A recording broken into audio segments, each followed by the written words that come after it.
You need to connect to your audio. Yo, how about now? Hey, dude. Fuck, this is a lot of technology. Let me figure this out real quick. Let me go on to YouTube now. All right. Can you see and hear me? I can see and hear you. Yep, absolutely. Okay, good. Stand by, okay? Thanks for your patience.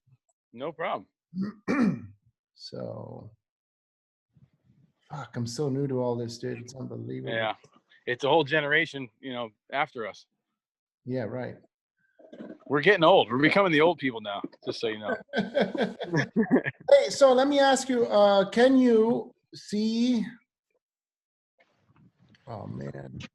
I can see, yeah, I can see a new screen in myself. Yeah, it's better like that. Hold on, I gotta, shit.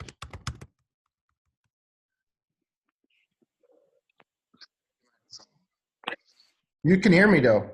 I can hear you, no problem. Yeah. Okay. Now, can you see this here? Yeah. Do you see a screen? I see a blue screen. I mean, yeah, I do. Yeah. What do you see now? Our website, the 5150 site. Okay, cool. Good. Because I'm going to screen share. Can you, let me ask you if you can hear the sound. Can you hear this? Yeah. Yep. Okay, cool. Because I want to run a little intro for you and such, All right, perfect. All right. So let's go back here. Holy crap, dude. Okay. All right. Let's go fucking live, dude. Jesus. All right, let's do it. Dude, I'm more nervous than doing a fucking high fall. All right, let's see if this works here. All right, it says we're live. My gosh, first time ever. I need to see. Let me go. I need to see if people are actually able to see and hear us.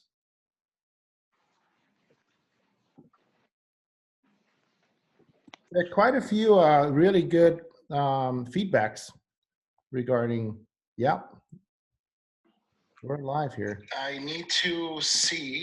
Okay, great. All right, perfect. Oh, man. All right. Well, so thanks, Kyle. Thanks for being here on. No problem. Thanks for having me. On Face to Real. Yeah, absolutely, dude. Are you kidding? Our guest here today is Mr. Kyle Woods, stunt coordinator. God, all around certified badass. What I mean, I got to meet you a few years ago on Burn Notice, I believe it was. Yeah, absolutely. And Artie Maleshi introduced me to you, and I remember how humble you were. You know what I mean? Like you were so wanting to learn more and more, and you were asking about car stuff, and yeah. We were doing a car chase. I think we were doing a pipe ramp at that day or something. But yeah, I remember that day. But when it comes to interest in learning, that's always been my thing. I always want to learn. I always want to know more. I don't think you can ever know enough. Right. Exactly. I've had that theory. As soon as you think you know everything, that's when you quit learning, and when you think you know it all is when you actually know nothing. It's pretty much the thought process there. Yeah, you're absolutely right. How did you tell us a little bit about who you are, where you're from, and how did this madness start? Well, my name's Kyle Woods. I'm from South Florida. Got into motorcycle stunts, I'd say. Well, the way I got into the business is basically through motorcycle stunts. I got into that midway through my life, as a teenager, by just being pretty much a grown up, being a lunatic, and surrounding myself with a bunch of other crazy jackasses. And from then riding wheelies, doing tricks, and eventually found out about a competition. And so we said, hey, let's try the competition, and got in the competition. I think it was 11th place or something like that on my first one. And then, that kind of got me hooked on that. And from there, it went more competitions going, on and on and on. Ended up becoming, multiple-time national champion, multiple-time world champion. And through that industry is what got me into this business. Basically, I was doing a live show and I met Artie. And Artie was like, hey, I need a guy to crash some motorcycles. And I was like, well, hell yeah. Do you pay? He goes, absolutely. And I was like, well, I'll give it a shot. Let's try. And so he got me in the business. And then, motorcycle stunts is one thing, but he was able to do, he was a great guy and nice enough to be able to be like, hey, do you want to try the car stunts? Do you want to try normal stunt man stuff? Champion, all the way around. Champion. Yep. And through that industry is what got me into. Oh, no, hold on. Yeah, I was hearing some feedback. I don't know what's going on. Yeah. Are we good? Okay, good. Sorry. I'm good now. Yeah, I hear everything good now. Yep. So anyways, long story short, he already gave me a lot of other opportunities to try other things, not just motorcycle stunts.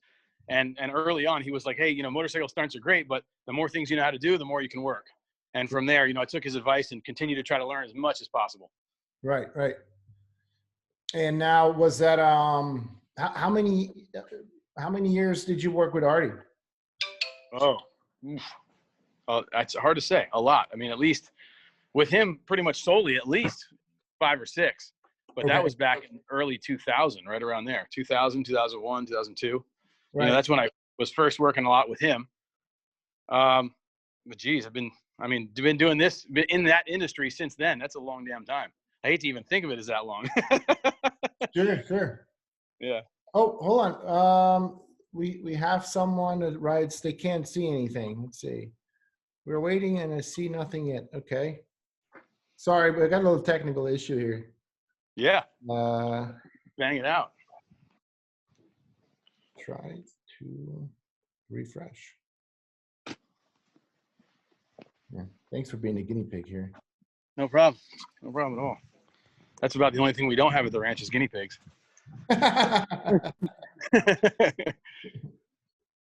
It works on my phone. I guess he's doing something wrong.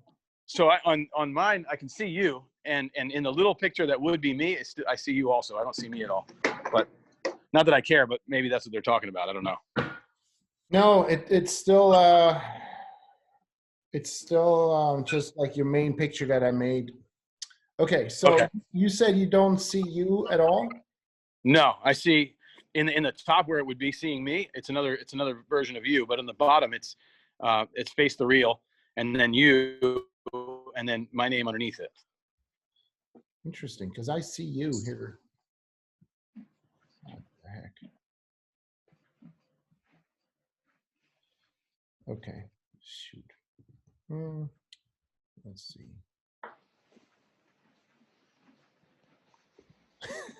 This technology, dude.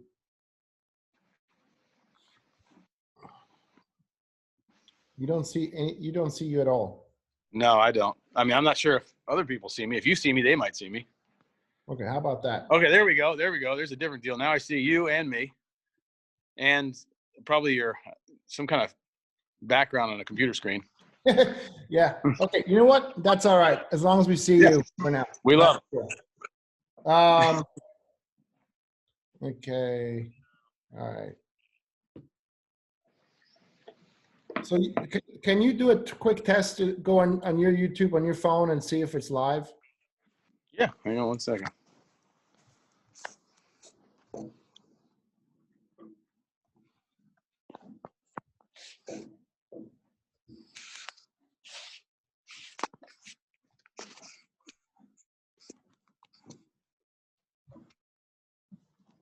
Oh, you're on your phone. That's right, on the computer. Yeah. You got pretty good reception out there.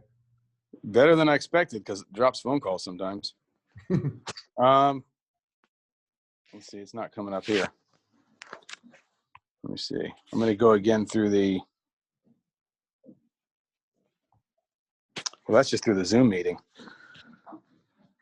Yeah. Do you have a YouTube app on your phone? Yeah, I do have the YouTube app. Okay. So I'm on YouTube app. What should I type in now? Just type in "face the reel," all one word. Okay.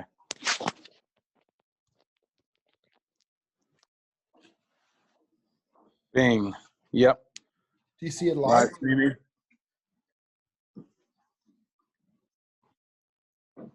I see it live, but I don't. Again, I see you and I see the background, but I don't see me. But that's probably because mine's off. My camera, I would imagine, is off now.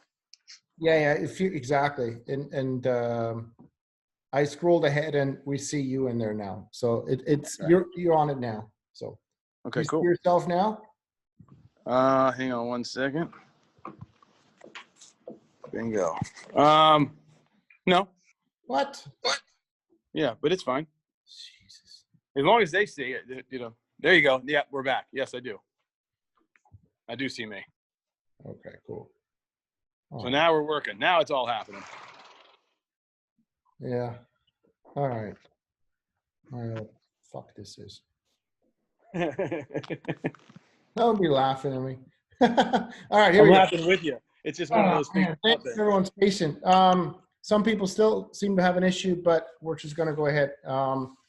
Now, right. So how did you get started with this whole motorcycle madness way back when?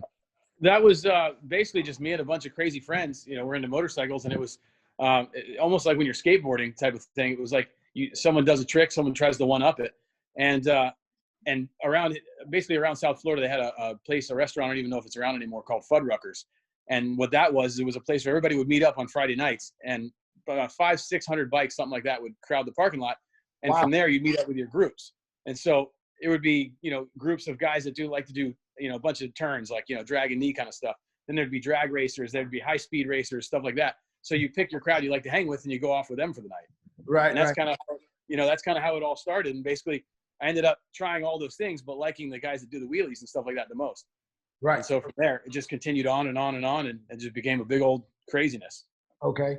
But I mean, back then there wasn't too many people doing what you and others started doing, right? Like, No, there was hardly anybody doing it, really. I mean, there was, you know, out of all those 500 or 600 people, there was maybe 10 to 15 people doing it.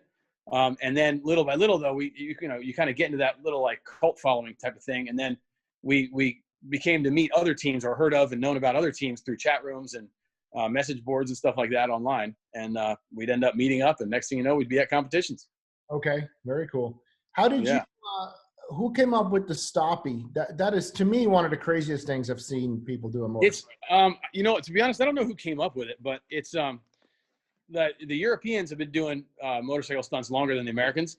And those guys were light years ahead of us for a long, long time. It's now changed a little bit. It's actually kind of flipped, but forever in the beginning, they were way ahead of us. So those guys were doing it. But it was the Americans that, once we learned how to do it, became into a, not just doing a stoppie, but a competition of how long and how far can you go with it. Okay. You know, and so that kind of changed the game completely when that happened. Right, right. I mean, how do you practice that without wrecking every single time when you're not succeeding? You do wreck. Here's the thing with that. It's like with motorcycle stunts, they're, you know, like in the movie industry, people say, hey, I want to learn how to wheelie, but I don't want to wreck. And I'm like, listen, you know, I can teach you how to wheelie, but really to get good at it, you are going to wreck. And the reason why that happens is because you have to figure out where the limit is. And you got to be able to go right to the limit. And the only way to know where that limit is by pushing it and flipping over. Yep. Okay. Well, I just lost you there. You there? So Yep. what I would do is, back into the stoppies, I would roll stoppies up to, let me get to a better, let me try to get to a better spot where I have a little better signal. Okay. How about that? So far. So anyways, what I would do is, back in the day, I'd practice the crashing side of it. So I would roll my stoppies up to like a curb, and on the other side there'd be grass. And so I'd intentionally flip the stoppie over right there in the grass, so at least I could fall in the grass, and figure out your technique for tucking and rolling, and, you know, not just falling yourself, but also getting out of the way of the bike, because the bike's coming. You know, and a lot of people used to break their backs on stoppies because instinctively, when the bike's flipping over, you jump forward. But the problem is the bike's coming. You have no choice. So the only way to safely get out of the way is jump diagonal a little bit to the side. So the bike might hit your legs, but who cares? You know, you'll be all right. Right. That's crazy. Yeah. Hey, so how, I mean, you know, after you started in the motion picture industry, really quickly, you worked your way up to become one of the top-notch stunt coordinators, you know, coordinating some of the biggest movies that are being made at the moment, which is really insane to see you doing this step from coming from the motorcycle world into the stunt world, and then just moving on and exploding, literally. I kind of like to show the people some of your work. Oh yeah, absolutely. Okay, go. Let me see if I can figure that out. But we'll go there here.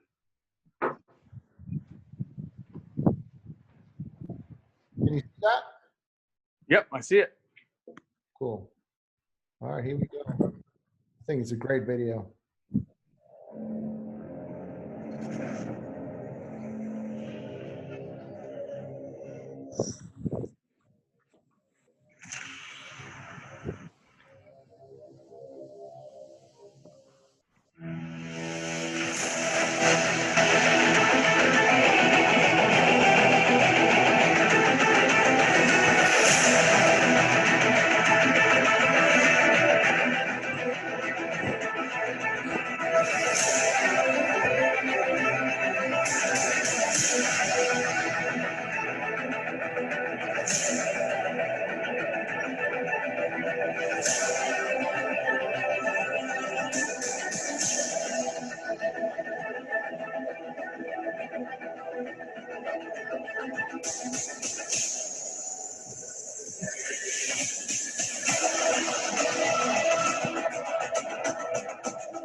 Pure badass, right? Yeah, it's good stuff. I mean, yeah, I love watching that because you can relive all those memories. And when I see that stuff, I don't think of what's going on there. I think about what was happening on the day behind the scenes, you know, the level of stress and all the stuff that's going on to make all that happen. Yeah. That's awesome. Yeah. Sorry to ask you again. Can you see yourself? No, I can't see myself. Everything else is as it was. Now I can see myself. Yep. There you go. Hey, so we got a couple of guys chiming in already. Christopher Chabrol. Yeah, guys. Benjamin Sanchez. So awesome. Awesome. I love that people are connecting here because that was really Nice. to, give people opportunity to chime in and ask you questions and be a part of it. Yeah. So yeah, guys, don't be shy. Right in. So, well, back to the previous part of our conversation when you were saying, you know, how did I get started? How did I get into being a coordinator?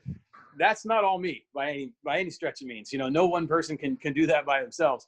And Right. I was lucky enough to team up with Mike Gunther, who's, in my opinion, one of the best stunt coordinators in the business.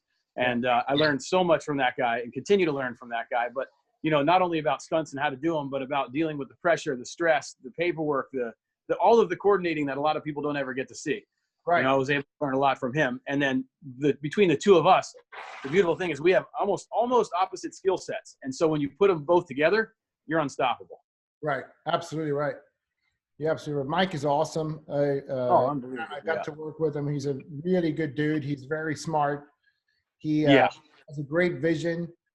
So yeah, definitely. You're absolutely right. And you know, no matter how good you are, I mean, even people like Mike, everyone always needs a hand up.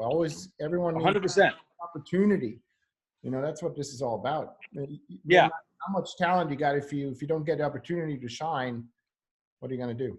Yeah, exactly. You could be the right man for every situation, but yeah, if someone doesn't give you that opportunity or you don't rise to the occasion, you know, there's so much that goes into it. It's almost like that saying, the right place at the right time, but really the mixture is right place, right time with the right skill set, the right mentality. Right. You know? But yeah, everybody, like, you know, Gunther always has that saying, we all need to pull No, you just froze. 4 guys on the same rope. You know, you can change the world. Right. Absolutely. Can you hear me still? Now I can. Yeah, you froze there for a moment. Okay, sorry. I'll try to get myself back into a better spot. Well, you only got like 20 acres available, right? Take a spot. Yeah, exactly. I'll go wander around somewhere else where I might have better signal. So, just so people know where you are in Florida right now on your ranch.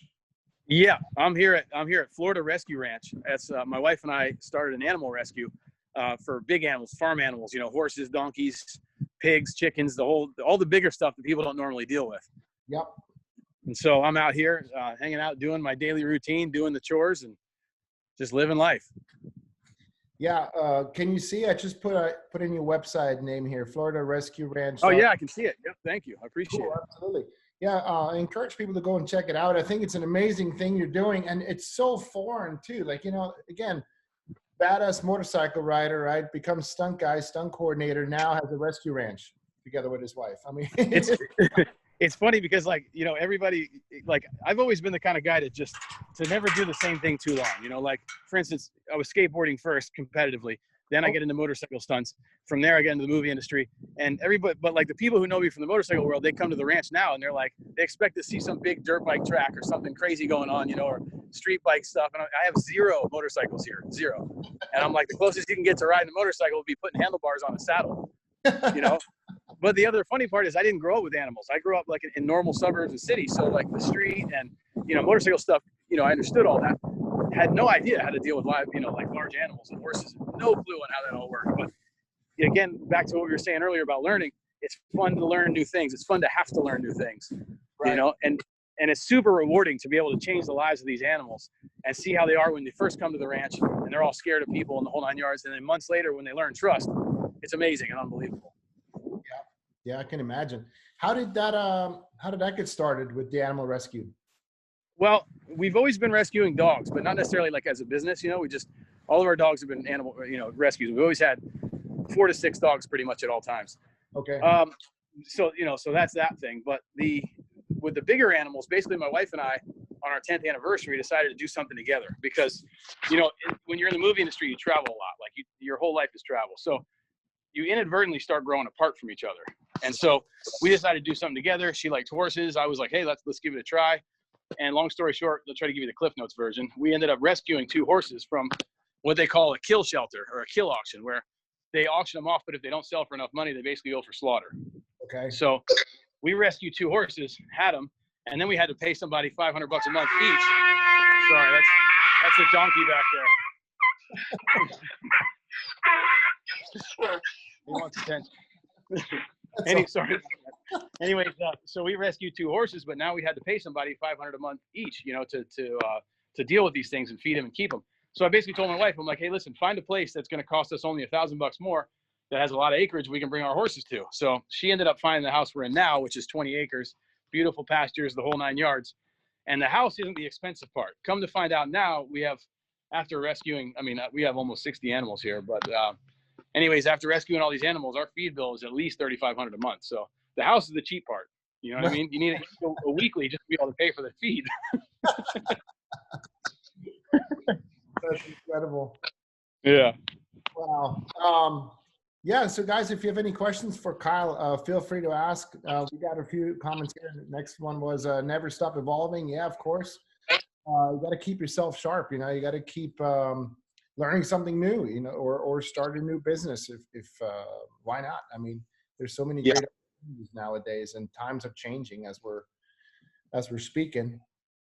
Yeah, the thing, life's too short to not go do something. You have to, change the world if you can, and if you can't, just do something at least you love to do. Life is way too short, and frankly, life sucks. So why not do something fun? It's gonna be hard no matter what. Try to do something fun. Have a good time with it. I think it's important not to be afraid. That fear. The fear Yes. can go both ways. The fear can be kind of a good thing because it helps me to get it going. When someone tells me you can't do it, I'm going to show them I'm going to do it. Right?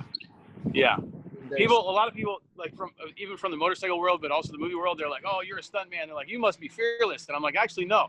I'm afraid of a lot of things. Probably the same things you are. The only difference is I don't let fear control me. My job is to do dangerous things. I won't freeze up, but I have a healthy fear of that. And I don't want to do half the things we do, but that's your job. You got to do it. Right. Yeah. Actually, you're getting to a good spot. Was there a stunt that you can remember that you really were not stoked about doing and you pulled it off anyways? No, not really. But there were some that after the aftermath, especially when I was first starting and didn't know any better, I would never in this situation put somebody in the situation they put me in. And without naming the coordinator or the show, I'll give you the scenario. And basically it was riding a motorcycle, getting shot, basically riding a motorcycle, chasing a 18-wheeler. And I'm getting shot at. And at some point, I push the button, and there's a propane popper. So basically, the motorcycle is supposed to explode. And at that time, I lose control, crash the bike right next to the 18-wheeler, right? So I'm like, okay, no big deal, you know? So anyways, we go to do the gag. The guy's shooting at me. We're doing 50 miles an hour. I'm next to the thing. I push the button. Boom, the bike blows up, right? And the flame goes, and then I wait for the flame to die down. The flame doesn't die down. And I'm like, okay, well, a second later, it's going to die down. Flame doesn't die down. And I'm not understanding why, because, you know, it's probably only a second or two, but you know how it is when the adrenaline's going, it seems like an eternity. Right. So I'm at the point now where the flame's in my face. I can't see anything. All of a sudden, I feel a bump on my side and realize that's the side of the 18-wheeler, because since I can't see it, drifted into it. So bang, I hit the 18-wheeler. Oh. So I swerve a little bit to the other side, hit the brake, and pull the bike down and low side it, just hoping that I don't get run over by the thing. Right. What happened was the reason why the flame didn't just go away is what I found out later was the effects guys put the propane popper right in front of the fuel line. So the propane popper blew the fuel line for the motorcycle, and it was raw fuel all over me. Oh, crap. And that was just such a dumb thing. It could have been done so many different ways. Didn't need to be that way, but Right. you know, it's one of those where it could have been tragic. It could have been the worst thing ever. Wow. Yeah. Fuel on your body or on your suits is hard to put out. You know, even if you bring a blanket and it goes out completely, sometimes they come right back. Yeah, that's gnarly. Hey, so I have third-degree burns on my arm and second-degree burns on both legs from a dirt bike crash out in the desert where I got raw fuel all over me, and that was gnarly. And to live that, you know, real life and watching the skin hang off your arms and everything, yeah. Raw fuel is dangerous. Dude, I've been there. I've been too close. That was 21 years ago. Too close to a naphthalene bomb with a nice big bag of fuel on it. And that thing went off too soon. And same thing. I was wearing a 3-layer Nomex underneath, though, thank God. But I wasn't wearing a mask. And so you got raccoon going and all that. Yeah. I did have a raccoon going. Yeah, that's right. Yeah, it was second and third degrees. Thankfully, I didn't need any skin grafts. But yeah, that skin grafts happen fast. I mean, I was only on fire for probably realistically 5-6 seconds, and I ended up having to put pig skin on me after being in the burn unit for 2 weeks. But skin grafts can happen in hardly any time. Right. So, someone asks you, Benjamin Sanchez says, "How old were you when you first started in the industry?" Oh, that's a good question. I'm terrible with age and stuff, but in the movie industry, I would say in my mid-20s, probably. Yeah. You know, right around there. But I had already been doing the motorcycle stunts since I was probably 17. Okay. You know, and I would say doing motorcycle stunts and performing and stuff like that, it would be motorcycle competitions, but then also we would do performances like at monster truck shows and stuff like that. Oh, right. And all of those things kind of really, they really helped me in the movie industry because I was a lot more used to dealing with the crowds, dealing with, you know, a timeline where you had to be doing something right then and there. And, okay. You know, so when you get to the movie industry and they start saying things like, okay, you got to go on action. All that stuff was pretty normal to me. You know, none of that freaked me out. Right. Right. And then Max, I'm going to butcher that last name. Kyle has the best ARMs in the business. Oh, that's my boy Max. Yeah, I know exactly who that is. He has an ARM now, though. He's got a pretty good one from what he says. How do I spell his name? Bojorges? I'd have to look on my phone. I don't know how to spell it either, but he's the man. His last name should be the man. He's a serious stuntman. I didn't know you build your own ARMs. Well, yeah, we fabric. Well, okay, so that's another thing. Going back to helping get to where I'm at in the business, actually. So back in the day when I was doing motorcycle stunts, I also owned an auto repair shop. Okay. So we dealt with a lot of mechanical things, a lot of fabrication and stuff like that. And that skill set, I forgot all about it. It kind of went away until later in the movie industry. You know, then I start seeing stunt rigging, and I'm like, oh, that all makes sense. I'd see guys, you know, doing ratchets and stuff like that, and I'd look at it from afar, not knowing what a ratchet was, but I'd look at it and go, oh yeah, I totally understand all that stuff. It's right up my alley. I can make it happen. And then, you know, back after working with Mike Gunther and all that, he and I got together, and we basically started our own rigging company. You know, or I wouldn't say just rigging company. It's basically, you know, an action production company, which is what it is now. But you start out, you have to get equipment, you have to deal with things. The more equipment you have, the more stuff you can do, and blah, blah, blah. So fast forwarding, you know, yes, we build all of our own equipment, whether it be ratchets, ARMs, the whole 9 yards. And we like to do it in a way to where it's, you know, you take what was old, you build that first, and then we all sit around and look at it and go, how can this be better? How can it be safer? And, you know, how can we make this more repeatable? And with air rams, I mean, some people know about air rams, other people don't. But so I'll give a kind of a layman's version of it. But basically, an air ram, for those that don't know, is a plate that's on the ground that when you step on it, it flings you almost as if you jumped off a mini trampoline. The danger part of that is because that thing is basically a giant mousetrap waiting to hurt somebody bad. And it's okay if the stuntman knows that that's working, but a lot of times you'll be in a scene where it's not just the stuntman, it's other actors and other people who have no experience being around that, you know, and or you're wearing this big rubber mask and you're on fire and you might trip and fall and hit that thing the wrong way. You know, so all that stuff said, we decided that our biggest fear would be that thing going off at the wrong time. If, say, for instance, the stuntman hit it and then all of a sudden the actor accidentally steps on it. Right. So we were able to do something a little bit better, and we made a lockout switch. So basically, when it's on and armed, it can go off as soon as you put 8 pounds of pressure on a pressure plate. It goes off. Then once it resets, it's done. It will not go off again. So you can step on it, you can run over it, you can do whatever you want, and it, even though it's charged with air still, it won't fire. That's good. Yeah. So those little things, and also encompassing, you know, the air tanks and everything, and the computer and the whole 9 yards into the unit itself. So there's just one piece. You walk up, set it down. It's heavy enough. You don't need to anchor it, and you can set it down and run. And that whole speed of it was all built to be able to deal with the mayhem of a Michael Bay film. Right. Exactly. That is very smart, because I do remember years ago just practicing, you know, and then you try something new, and instead of going forward, I would go straight up, and I just saw myself coming back towards it again, you know, and you're just trying to get away from it, because as soon as you land on that thing, it's going to fire again. It's going to hit you. Absolutely. Absolutely. And there's two things with that. One is every single air ram you hit is different, you know, so you never know what might've been great your last time. It's going to be different for the next air ram you hit. So if you don't get good rehearsal time on it, any of that can happen. But also just getting a little bit lazy with it. Even when I was building them, we'd have to test them. And you hit that thing so many times, I just get lazy and walk up. And next thing you know, just like what you're saying, I go to step on it thinking I'm going forward, and there I am, a gainer, bam, land on my stomach on the unit. And I'm like, what a moron. I know better than that, you know? Tell us what it's like to work on a Michael Bay film. It is basically, it'll either break you or make you better. That's the only two things that's going to happen. No doubt. It's the craziest stunts you can do, the biggest stunts you can do, but that's not the hard part. The hard part is hardly any, if any, rehearsals, hardly any, if any, prep, and full speed all the time. So what you have to do, it sounds dangerous, and it is dangerous, but and I was explaining to you when we were working together recently, but I'll say to everybody else, is we figured out a pattern, because Michael Bay doesn't like to wait for anybody. He has a vision in his head. The guy's a genius, and he wants that vision out, you know, so the cameras can film it.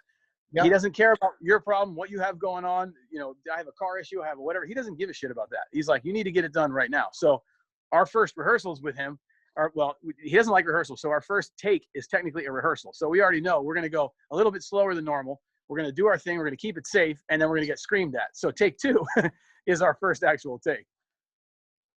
Okay. Yeah, but it's a great experience to be on a Bay film. You're going to get yelled at. You're going to learn a lot. If you're willing to pay attention, or you can through the chaos, you're going to learn a ton, because that man is a genius. Yeah. I mean, look at his movies. You know, they're doing really. The action is beyond belief, and it takes a lot of work to make it happen. And yeah, I never worked on it, but you told me many stories, and I just wanted to kind of bring it across for the audience what it's like, because, you know, they think sometimes, people that don't work in the industry, they think that it's all a lot of fun to work on those giant movies, right? Yeah. Not always the case, I would say. No, it's not. No. It seems like, you know, and again, you and I were talking about this the other day, but it seems like the smaller movies, the lower budget ones, are the ones that are the most fun. Sorry, I'm trying to get in a good position here. It seems like the lower budget movies you can have a lot more fun on, you know, than the fact that you're not making as much money, in some cases, depending on their budget. But you have a lot more input, and you can do a lot more fun things. But the bigger budget movies, it's more like show up, do your job, and move on with it. Right. You know? I was going to say, what are some of the plans for the future for you? Well, I mean, in a perfect world, I'd like to just be able to stay here at the ranch and not have to go back to the movie industry. Because again, this is, you know, that's one of those things that at some point there's going to be another change in my life, and you won't be seeing me in any Hollywood situation, you know. But then again, unfortunately, you know, I make a certain amount of money, and I've adjusted my lifestyle now to that amount of money, so I have no choice. I'm now a slave and have to do that to pay for everything else, you know. So until I figure that side out, you'll be seeing me for a while still in the movie industry. Stunt coordinating, you'll see a lot of that, but I got to be honest, I don't love that. That's not a passion of mine by any means. It's a lot more stressful than people might think because, I might have a certain skill set, and by no means am I better than anybody because most of the stunt people we hire are way better than me, but I might have a certain skill set and I might say, okay, we're going to coordinate this stunt and the guy's going to run and jump off this and fall off of that. In my head, it makes perfect sense. I know I can do it. The guy you hire might not be able to do it at all. So then again, that whole thing that you thought was so easy becomes a big nightmare. And that's a daily worry and a daily occurrence basically. So it's a big stress. It's kind of, you're always relying on other people and their word and what they can and can't do, which is one reason, and the main reason why you'll see a lot of the same people working for everybody all the time, because the coordinator needs to know he can rely on that person. What's your skill set? And it doesn't even mean that you have to be the best. It just means I need to know what you can do and know you can do it every time. Exactly. Yeah. I mean, there's a certain familiarity, family you're creating with your stunt crew that you can completely blindly trust in case of an emergency, or especially when you're on that quick pace. You say, hey, you know what? I need you to go get in this car. I need to make that happen, and you just know it's 100%. Yeah. Yep. You need to know their egos are in check, and they're going to be doing exactly what you need them to do when you want it done. I got a little surprise for you. All right, what is it? Stand by. There we go. See if that works. Who's that? Oh shit! Is that Joe? Yeah. What's up? Is his audio working? What's up, buddy? What's going on, dude? You and I are gray as hell. What's going on over here?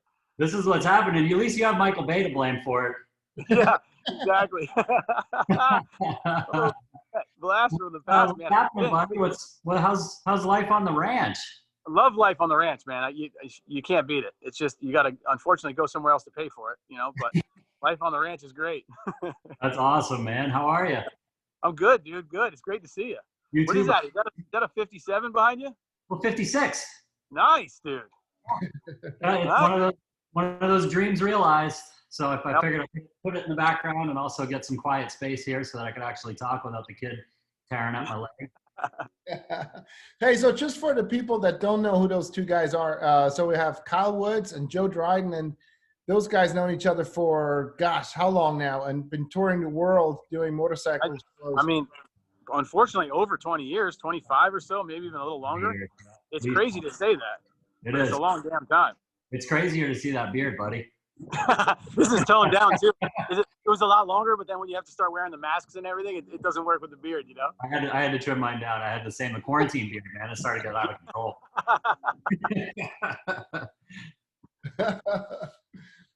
Oh man. Well, good.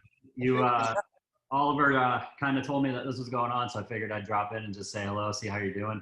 Hadn't seen you since Bad Boys, I think, which was brief. Yeah, you're right. Bad Boys, yeah. And everything shortly after that shut down, which is a fiasco, but it looks like we're coming back a little bit. Seems like it. I've been working a little bit here and there the last few weeks, so it's things are starting to trickle back in, which is good. But yeah. I'll tell you what's kind of going to be a strange thing though is it now seems like everything's going to switch over to streaming media. So like the contracts are probably going to be a little different. They're definitely not going to want to pay top dollar for people anymore because they're not going to be getting those big blockbuster releases. And that's a lot of talk we've all been having. It's a worry. No one's there is going to be projects going on, but it's going to be different. It's going to be shot different and ran different. Yeah, I think that everybody's going to have to evolve a little bit with the industry. It kind of is what it is at this point. But I see some of the streaming services have gotten big enough, like Netflix and even Amazon. They're pumping some cash into their projects, and they're putting out some pretty good stuff. And they seem to have at least addressed their residual structure a little bit. So, hopefully it still works out, but it kind of is what it is, right? I mean, people want the content, but we'll just have to kind of do what we can do, Yeah. Yeah. Cause that's the thing. I mean, we, like I was saying a second ago, we've, well, at least I have for sure adjusted my lifestyle to the amount of money I was making, so you got to be real careful. And if the money's going to drop down, then we're going to have to eat some of these horses. Oh man. Hey, so we got Benjamin Sanchez here asking the best tips you can give newer stunt people to put their name out during this time, since we can't hustle now. I would say the only thing to do that would make a lot of sense to me would be demo reel stuff. That's, and getting your demo reel out to people, having them see it. There's a lot of people there's a lot of the demo reel thing. Again, it's an opinion. So my opinion's different than some other people's. For me, I don't give a shit what the demo reel is. I don't care if you're in your backyard. If what you're doing is awesome, then I'm into it. Other people say, well, if it's not shot on a movie, then I don't want to see it. To me, I don't believe in that, because the reality is when you go to a movie set, you're already told what you're going to do. It's not your idea. It's not some awesome stunt that you thought of. But if you make your own thing, whether it's at a track or your house or whatever, any kind of parkour thing in a gym, that's the stuff I like to see. So now's the time where you can do that in your own home field, your own advantage, come up with some great stuff. Doesn't necessarily, in my opinion, have to be anything to do with movies, as long as, stunts you would normally type, the kind of stuff you'd be doing in a movie. Then to me, this is a great time to get that out. Yeah, I agree with that. I think that also too, just it's so easy to shoot content in this day and age, and so many different platforms to put it out there. And just especially for the newer guys starting, not everybody has the luxury of being able to go comb through 80 projects and take the best of the best and put it all in there. If you're just getting started and you're just getting going, you need to take the tools that you have and use them. Yeah. We gotta agree with that. It's just go out and shoot stuff, shoot content. And I was, I'm going to go find a place I can set the phone instead of holding it. That was a horrible misjudgment on my behalf. But get our phone. But when I was first starting in the business, I was always like nervous about the demo reel, because everybody, at least I was around, was like, oh man, gotta be something you already shot. I'm like, well, dude, I've only done 3 things. What do you want me to do? Like slow-mo and maybe get you 8 seconds of footage? But I have a real demo reel. I kind of do, but it's not really a very good one. It's not very updated. But it's I don't know, man. That's just me being self-conscious about everything, though. I don't want anybody. Remember back in the day when you and I were making videos? I mean, it got to the point where when we were editing stuff, you'd be at the editing table putting it all together and cutting it up, but you'd be doing it for a month. So to you, it's old footage. You're like, oh, I'm going to take that out. It's old. And I'd have to remind, myself, but also I remember reminding you, like, hey, dude, it's old to you, but nobody else has seen it in the world, So, like, you just got to put it out there and get it out and let it go. Yeah, it's true. It's true for sure. But yeah, I say it's going to be strange with how tight sets are right now, and especially working the last few months here and there. I've been really fortunate with that, but it's they're pretty airtight. They're not letting people in there. So no, yeah, they're serious about it. Change. We got shut down for 3 days on the last project we were doing. We out of 150 people, our crew, 50 of them turned out testing positive. They quarantined them all, put them in this wing of a hotel, locked everybody in there while they retested 3 more tests, and they all came back false. So it was a false. Ended up shutting us down for 3 days, dude. It was horrible. I think that almost every production here in New Orleans has shut down already on some level, either for a false alarm and or for the real thing. But I'm starting to feel like a minority. Have you had the vid yet, Kyle? No, I haven't. No, that's what I'm saying. I feel like now we get to set and everybody says that they've had it, or I had it, or I got it, or I did this, and I don't think I've had it yet. But I feel like I'm starting to become a minority for not having had it. Do you guys? I don't see myself anymore. Do you guys see me here? Oh, I see it. And your horse back there. Which one? Who's that? Yeah, this one is Mustang. He's actually a wild Mustang. Nice. Yeah, I don't see me at all. Let me see what I did here. Let me try to flip this thing. Okay, boom, I see me there. Yeah, I'm back. Okay. Yep. I got the cables and cords holding it up. I hear chickens in the background, all that stuff. I love it. Love every minute of it. But the Dan Mast and Guru, they got COVID, and they were saying basically like they didn't even know they had it. They tested positive. He's like, Dan says he was at the gym doing his thing. He's like, I had no clue, but so like, I guess it's hard to say, like, what, did you really have it, or was it a false test? Like, no one really seems to know. That seems to be a thing. That's what the last 3 people that I talked to that had it said the exact same thing. They said they wouldn't have known had they not been at work testing for it. So, who knows, man? I mean, the reality is everybody's going to get it at some point. This thing's not going away, dude. Everybody's getting it, That's the way I see it. Oliver, no corona for you? Do what? No coronavirus for you? No, not at all. I think I had something like that in February. I was, just feeling like I had the flu for a couple of weeks. I mean, I went through it. You know what I mean? Like, you just take your vitamins, take your tea, and you'll be fine, Yeah. Yeah, I mean, obviously, like they always say, it's going to get, the people who get it the worst have underlying issues. And it is what it is, but I mean, in my family, I got 2 people with underlying issues. So I don't mind me getting it, but I wouldn't want to pass it to somebody else and end up killing your family member. You know, that would really make me mad. Yeah, it's hard. We've got a few at risk in our family as well. And that's a hard thing to do, man. You got to kind of juggle and figure out how you take that risk, get back to work, and, you know, hopefully just be as careful as you can. And hopefully you're not spreading it around. But it's a little extra scary to think that you can be walking around with 0 symptoms. You know, Yeah. It sounded like they were saying it's all pretty obvious if you have it, right? Well, You're gonna be able to here's what I've been wondering, and I haven't asked anybody about this, but what do you guys think? So they talk about the asymptomatic people that have it and don't know that they have any symptoms. And then on the other hand, you talk about the people who get sick and then you have it and they say within 2 weeks, it's run its course and it's gone, it's out of there. So my question is, the people who are asymptomatic, do they continuously carry the symptoms the whole time, or is it only for 2 weeks and they don't even know it and then they're back to normal again? Yeah, I don't know.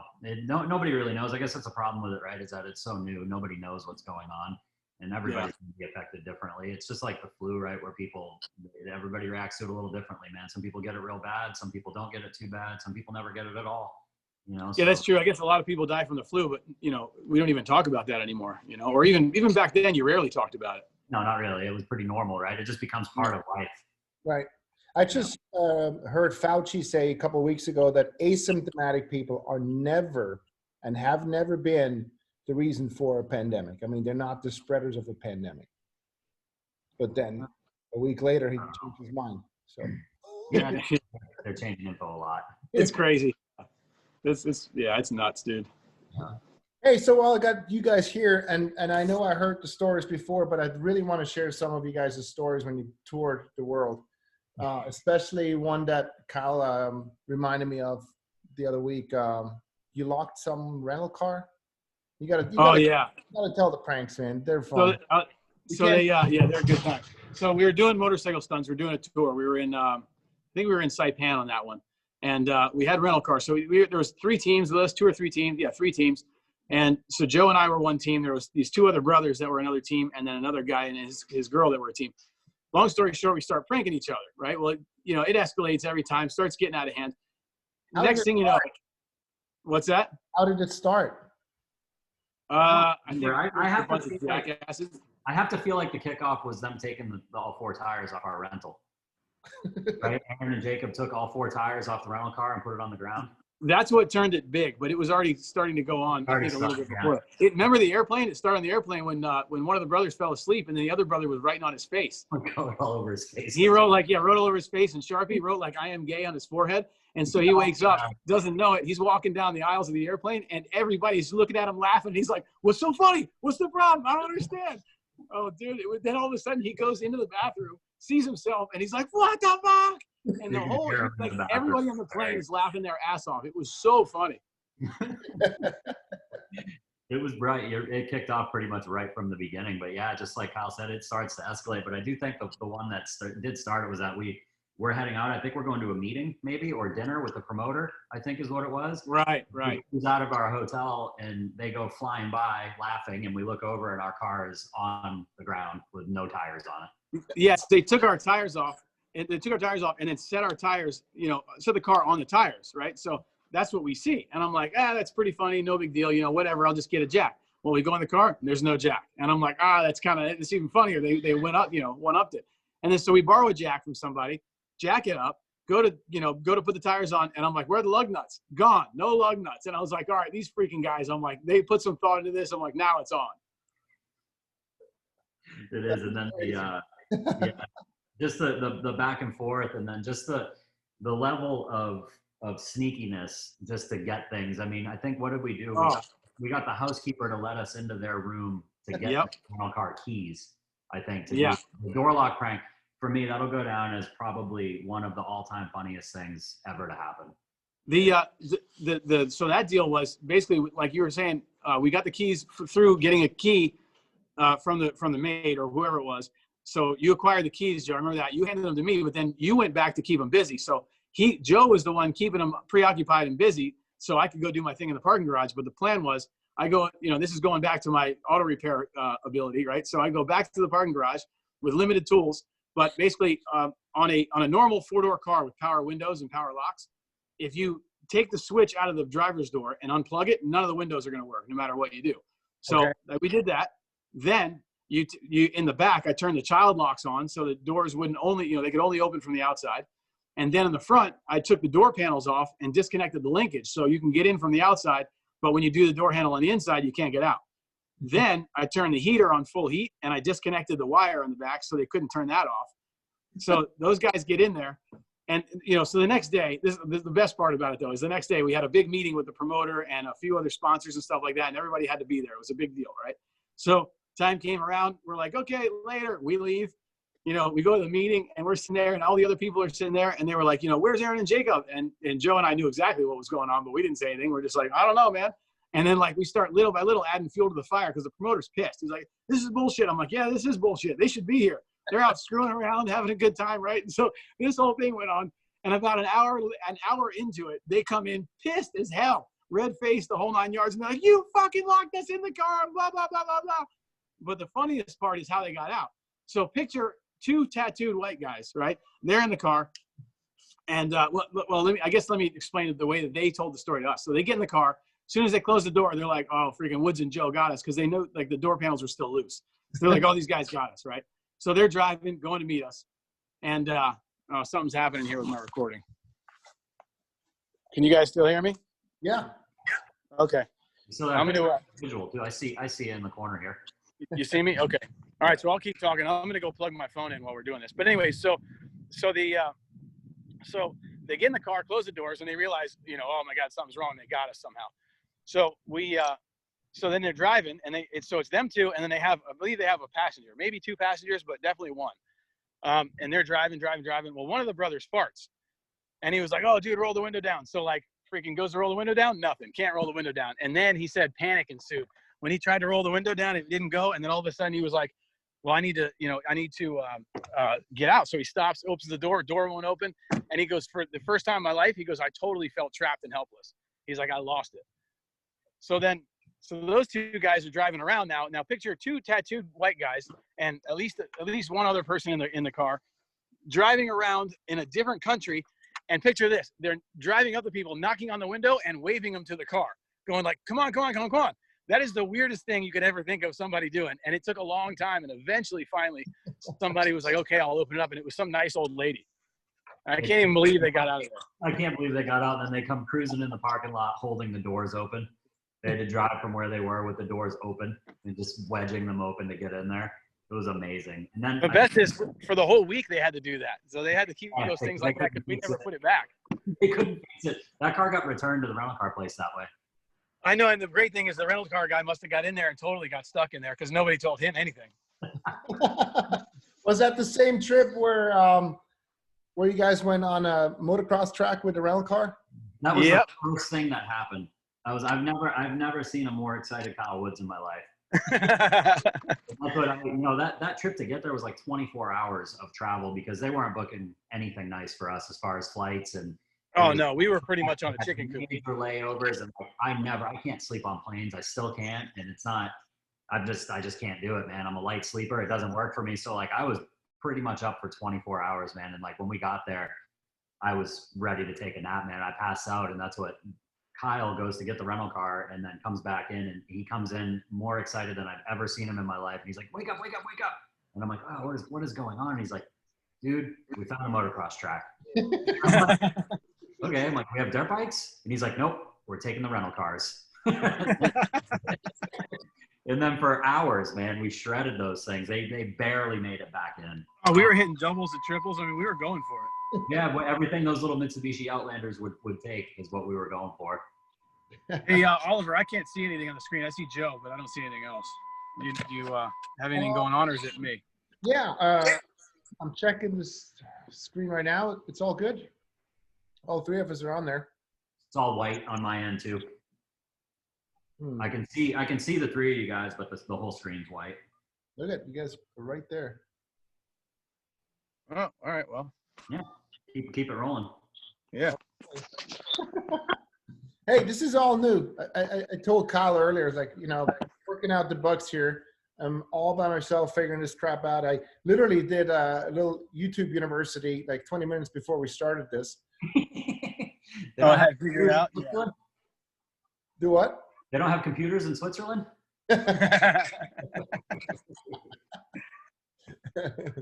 Oh, Trying man. to see how to see myself here. You know, the reason why I was asking about the pranks was because Kyle was standing in the barn and I heard that chicken. Was like, I don't know if I would. On Doom, remember you were doing a rehearsal with us, Kyle, for that. Yeah. Yep. On that movie, I ended up getting the keys to Jeff Groff's hotel room, and we had a long night shoot, and a couple of stunt girls got the night off and an address to go get a couple of chickens. So they went into a chicken farm and got a couple of chickens, put them in a little carry-on suitcase, and walked it through the lobby, walked it upstairs, and threw feed all over his room and released the 2 chickens. So they were in his room all night, shitting all over the place. That is awesome. He was so mad. You know, like, I don't know, like you're either into that stuff and you have fun with it and you roll with the punches, or you're not into it. He was so mad. He was so mad. That's really funny, man. That's a good segue for me. I was talking to somebody about you recently, Kyle, and I was just chatting about this business and like my path and how things have gone and how they've worked, and like you're responsible in one way or another for almost every contact that I have, including Oliver. That Doom thing was through you, because I think Oliver didn't have anybody else, or he wasn't sure, but he found you first and you brought me in, and just an amazing opportunity for me, and along with many others. So just wanted you to know, while I have a second, not to take it off the pranks and make it heavy, but I appreciate it, man. It's been, well, thank you very much. I appreciate hearing that. Thank you. Yeah, one way or another, most of my contacts have come from you. So it's not But real. that circles back to what we were saying earlier before you got on. Was that, he asked how I got here. Well, I didn't get here alone. I got here through Mike Gunther, and it's the right time, the right people, and the right opportunities. But you also have to have the right skill set. And for sure, without your skill set and any of your abilities, again, I could get you the job, but I can't keep it for you. And you've been keeping the job, which is that's top notch. It's been good, man. It's been really good. But yeah, that Chicago trip was, it was funny. I remember when that thing was wrapping up, I was like, we ended up being there for almost 4 months. And I just, when that thing was wrapping up, man, everybody was like, yeah, I'm ready to go home. I'm ready to go home. And I was like, man, I'm not ready to go home. Yeah. You guys are having a good time out there. Yeah. Hey, Oliver, is that where you had already do that cannon? Yeah. You almost killed him. What are you doing? So that's also partially my fault for sure.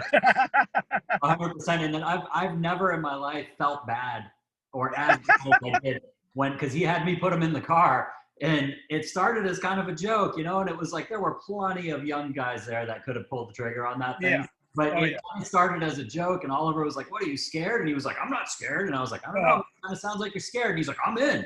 And then it was kind of funny and it was lighthearted. But then as I'm putting him in the car and I'm getting his belts on and stuff, he hands me his watch. And then he's like, hey, you have Barbara's phone number, right? And I'm like, yeah. And he's like, hey, look, if anything happens, just make sure you call her first. And at that moment, I was like, oh, I'm a piece of shit. Yeah. I feel awful. Yeah, that guy, he has no reason to try to prove anything to anybody. He's done so much big shit long before we were even born. You know what I mean? Not at all, but he nailed it, and it was epic. For sure. Yeah, he killed it, for sure. Yeah, but when I saw the video of it, I was like, what the fuck are you doing, Artie? You don't need to be doing that. No. It was funny. Like, I owed him so much because he's been so good to me, right? On yeah. And so on. So I felt, I want to give him a big, nice gag. And so I called him, but I knew exactly what he's going to say. I either called him or texted him. I was like, hey, you want to do a cannon, or are you too old already? And I knew he's going to. You started right there. Yeah, right away. I to say, fuck you. And he did, So when he shows up, right? And he shows up with his car bag, which probably was sitting in a barn for like 15 years or so. Oh, guaranteed. Yeah, guaranteed. And the belts were super old and probably not certified anymore. The helmet is like, Artie, here's my stuff. Here's a Hans. You had a donut. You know what I mean? Like, yeah. You can pull it off, but why would you if you have the technology, right? And so, we strapped him in there good, and he did great. And Joe, was that the same night we pipe ramped? Yeah, all those happened Troy and my pipe ramp. No, we did. It was two pipe ramps, you and Troy. Right. And then there was supposed to be the Sidewinder, right? Yeah, or there was a little, or no, the Sidewinder got cut off after Chris's pipe ramp. That's right. And then the Cannon, and I think it all stacked up in the same week. I think like all back to back to back, I think. So I think we did 2 pipe ramps, and then I think we did Artie's Cannon and then Chris Nielsen's pipe ramp. And then everybody got real scared after Chris's pipe ramp. I thought we did the 2 pipe ramps and then the Cannon. It could be. In one night. And then I just remember what the story's about too. Then got wrapped at 6 or 7 o'clock in the morning. And then we all went back to the hotel and we all went to Artie's room and we all had a beer and it made him feel good, you know, like it made him feel good to pull off a really cool gag. We had a very successful big night with, with 3 turnovers, which is a lot. I mean, we were literally running and gunning all night long. Oh yeah. That's a lot of action in one night for sure. Yeah. I don't know if he felt that way when it first happened, man. When I got to the car, all I heard was, that one hurt. And that was it. Yeah. Oh yeah. Yeah. It did. It was a big one, man. Oh, that show was such a thing, man. And you know, I part of me is sad that Kyle didn't make it, but also part of me is grateful just because I ended up sliding into your spot. And then that's good. Yeah, really good. We brought Tony Carbajal out, and he thought that I was going to be in. It ended up being good. But what a time that was, man. 4 months, just about it. Yeah, that's cool. That's what it's all about, though. Those are the good times. Yeah, for sure. Tony is another jewel. Joe and I were talking about him the other day, you know, and so crazy talented, obviously, right? But his personality. I tell you what, at first, you know, we were really needing another Kyler, another Joe, right? And Joe was just saying, he's like, call Tony. This guy, he's really good, you know. And I called him, and very rarely, as you guys know, is when you as a coordinator get to call someone for work, usually you get excitement on the other line, right? Right.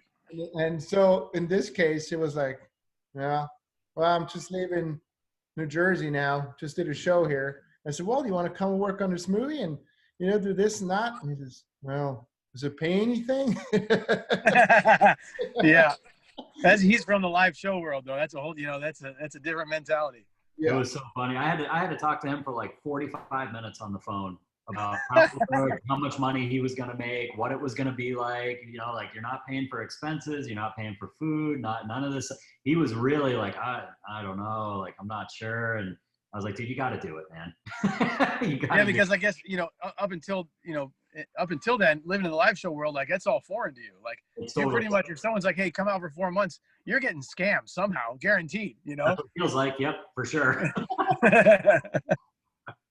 Oh man. Well, good. Well, hey, I'm going to let you guys get back to it. All right. Watch, but I just wanted to drop in and say, hey, it's good to see you, Kyle. Thanks, Joe. It's great to see you, bro. We'll see you a whole bunch as it is, but we'll talk soon anyway. And all right. Enjoy the rest of the day, and good luck with the ranch, buddy. Thanks, bro. I appreciate it. All right, man. Talk to you guys. Thanks, Joe. Yeah. Bye. Yeah, he's a good dude. He's a good dude. Good guy. The pranks, I remember when he was talking, I just remembered about another one we did to the guys. It wasn't as elaborate as locking them into the car. That was a good time. But a nice quick one, which is funny as hell, the way it played out, is we broke back into the brother's room, and we took we bought one of those mini shop vacs, you know, the shop vacs like you use. We bought a mini one, filled it with baby powder, took the hose off of it, because I don't know if you know how they work, but one side sucks in, the other side blows out. Right. So we took that thing, put it behind his desk, and then put a timer on, one of those like Christmas light, you know, timers that you get at the grocery store. Set that thing for 3 a.m. and just put it there, left, and went to sleep. And the brothers were telling me basically, like, they're like, we were in there sleeping, doing our thing, and we hear this crazy noise in the middle of the night. And he goes, I wake up, I smell the smell, I don't know what the hell it is. He got flip on the light switch, and all of a sudden everything is just white. All I can see is white. He goes, I thought I went blind. Oh, it was awesome. Oh my gosh, I'm totally gonna steal that. Yeah, that's a good quick one. It's so good. It works so nice. Unbelievable. Yeah. Well, anything we left out maybe that you can think of? No, I mean, I don't know. You know, there's so many things, so many stories, and we can go on and on and on forever. But I mean, you know, unless people have a real question or whatever, or even if they want to write something in or whatever, get back to me later. We'll we'll do it again and answer some Yeah. questions. Yeah, absolutely. No, I think we had a good start here. Sorry about all the bumps in the beginning, but Yeah, no, it's great to work it out for sure. It was perfect. yeah, and like we haven't had too many viewers yet, but we're still really young here, and we're just trying to help people out, getting in touch with others, and instead of give them opportunities to meet and greet coordinators, and That's cool. maybe get a little bit of life wisdom too. Yeah. I mean, one note that I can say is that there's old school coordinators and there's new school coordinators. Gunther and myself were definitely more of the new school coordinators, and we didn't come up in this business because of nepotism or nobody gave us the job or anything like that. So we've always kind of had to work our way up the hard way. And for that reason, we're always, as coordinators, always open to new guys, new talent, new things. And you always want to try the thing out. Now, back to what I said before, we wouldn't take a new guy that we don't know and give him a hot spot, because you don't want to give him the ability, you don't want to put him in a position where he could, overstate his abilities and then get you in a bad position. But we do love to give new guys, if they say they hustle. I have this list when people actually hustle set. I write their names down and their phone number down, and eventually I go down the list for ND spots and I call them and I'm like, hey, let's just get to know this guy. Give him a daily, give him a whatever. And out of 20 people, you might find one or two guys that are just phenomenal. Like for instance, Max. Max is a phenomenal stunt guy. Right. And we didn't know him hardly at all, but he ended up coming on a different show that we were producing, another low budget deal we were actually doing. And he is a rock star stunt man. So he's a diamond, basically. We would never have found before, but he's willing to come out and do his thing. And it's guys like that, the new school talent, that you need to be getting to know and have an avenue in some way, shape, or form of getting to know them. We're totally open to it. Some of the old school guys, they're not, but hey, hope right. Thankfully, eventually they're going to be dying out anyway. Yeah, it's a new generation, like you say. It's a new way of making movies, a new way of it's evolving. Yeah.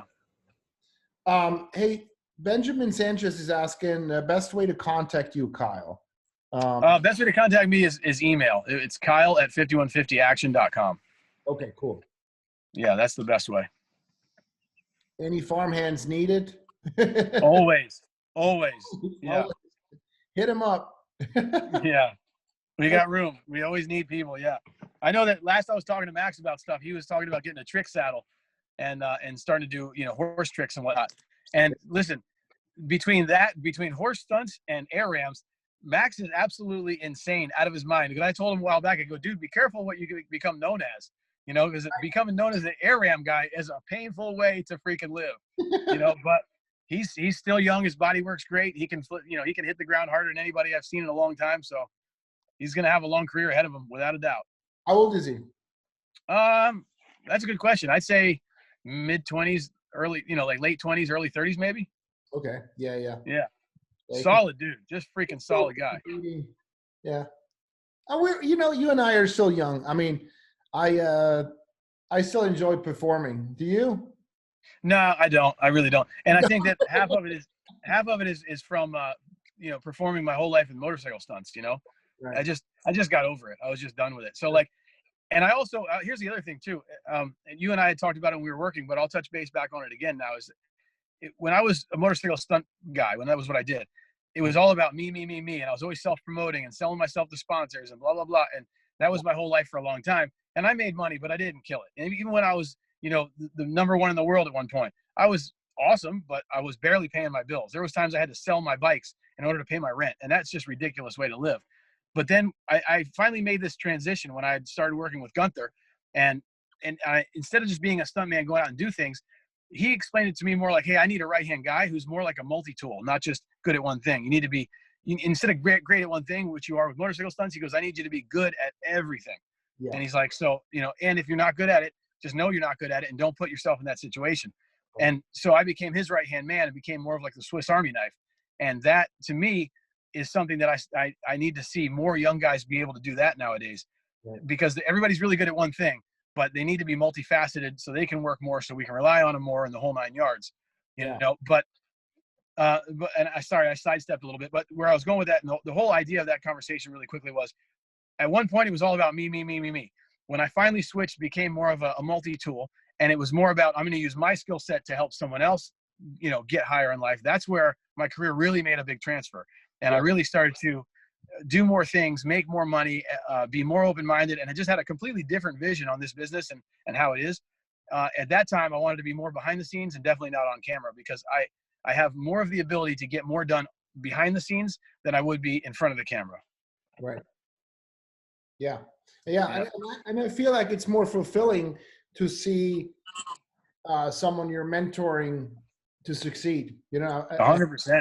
Absolutely. I've had pleasure now too a few times to to give other Swiss guys, actually. Urs is one of them. I got him the foot into door in Switzerland in the stunt industry. Then, he came out to the States, and I was able to connect him with a few people. But again, like you told Joe earlier, right? Like, he thanked you for a lot of introductions, for a lot of opportunities, but he's going to have to keep the show going, and he did. Yeah, exactly. Because he has the right skill set, the right mentality, and all that has to come into play.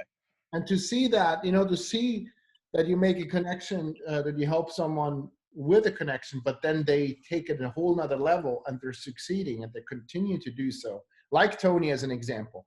Tony wasn't in the film industry at all, really. Right. Still do, and now he's doing great, and to see that makes me happy. That's cool. Yeah, and now Tony, I've known of him forever, for a long time, because we were in the same industry, but never had met him at all until we were shooting a commercial for Sony, I believe it was, and we need another stunt guy, and we were hiring one of the guys we usually use. Well, he got injured, had to do something else, and he referred Tony, and I was like, oh yeah, I was like, absolutely, let's get Tony. And it was funny because many years later, I ended up being able to work with him, in that capacity, and we were kind of having a giggle about it, because it's like we've known each other and known of each other and all of our friends are all good friends, except the fact that we just never even met each other. Right. But he's a good guy. He did a great job for us, and just a great all-around guy. All-around guy. He's quiet. He does a good job. Yeah. And he's fun to be with. Good guy. Yeah. Well, good, man. Get back to your chickens and to your horses. I will. Yeah, I'm gonna go feed some horses. Probably ride a couple horses a little later today, and it's gonna be a good time. That's awesome. Well, thanks for doing this, man. Thanks for taking your time. No problem. Thanks for having me on. I really appreciate it. It was great to see Joe. Thank you for that. I appreciate it. Yeah. You guys, you guys have a long history, and you guys are both solid dudes. Not just in professional matter, but also you just are good people. You're good family people. You have a good heart, and I'm blessed and fortunate to have you guys in my life. So it's. Well, thank you for saying that. And on that note, I mean, obviously I'm not going to name any names, but there's weird egos we have to deal with in this business, and there's a lot of people who become cocky and not really good people in general in this business, and it really throws me off, especially when you're a stunt guy, on how come you can get so egotistical and arrogant about being a stunt guy. Because think about this scenario. If you're a stunt double, you are pretending to be a guy who is pretending to be a guy in a story that never happened in the first place. So how the hell can you get an ego about that at all? All you're doing is playing pretend in a sandbox, but you're not even doing it. You're pretending to play pretend in a sandbox. Yeah. There should be no egos in this business. It should just be fun. Yeah, unfortunately, it's but it's not just in our industry. That's just personalities. No, absolutely. I think any industry that makes a lot of money, there's going to be egos and backstabbing, and it's unfortunate because it doesn't have to be that way, but it is. We just have to navigate through it. Yeah, absolutely. Good, buddy. Hey. All right. Again, thank you so much. People can reach you on Kyle@5150action.com. That's it. That's the one. Okay, very good. Thank you. Thank you, everybody, for chiming in. We'll do this again.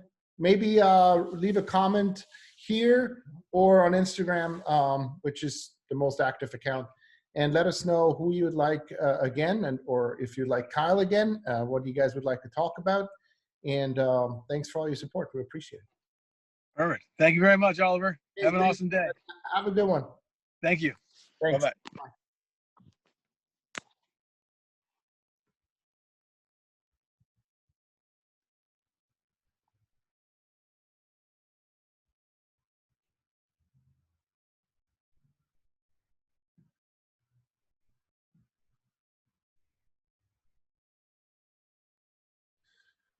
Da-da-da.